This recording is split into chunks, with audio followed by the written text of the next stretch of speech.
بسم اللہ الرحمن الرحیم۔ السلام علیکم ناظرین، آپ دیکھ رہے ہیں پاکستان سٹی نیوز HD اور میں ہوں محمد رضوان عاجز۔ علاقائی خبروں کا آغاز کرتے ہیں اور خبر شامل کرتے ہیں کندیاں سے، جہاں اپنے نمائندے ملک غلام حر باجوہ کی رپورٹ کے مطابق SHO کندیاں خلاص خان اور ان کی ٹیم کی جاندار کارکردگی 2 ماہ قبل قتل ہونے والی سمیرہ نامی لڑکی کے اندھے قتل کا سراغ لگا لیا۔ قاتل مقتولہ سمیرہ کا بہنوئی نکلا۔ مزید تفصیلات سے آگاہ کریں گے غلام حر باجوہ۔ جی بالکل، 2 ماہ قبل گلا دبا کر قتل کی جانے والی لڑکی کے اندھے قتل کا سراغ لگا لیا گیا۔ کنیا پولیس نے جدید سسٹم کی مدد سے ٹریس کرتے ہوئے قتل میں ملوث قاتل مقتولہ کا بہنوئی اور اس کے ساتھی کو گرفتار کر لیا۔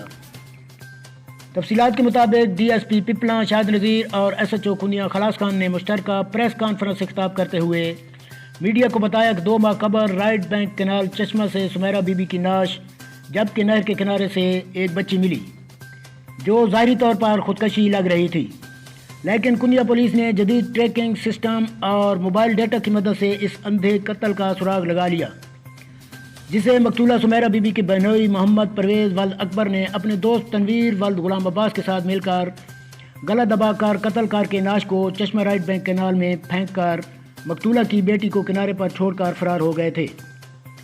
اہل علاقہ نے نعش ملنے کے بعد بچی کو امانتاً اپنے پاس رکھ لیا تھا۔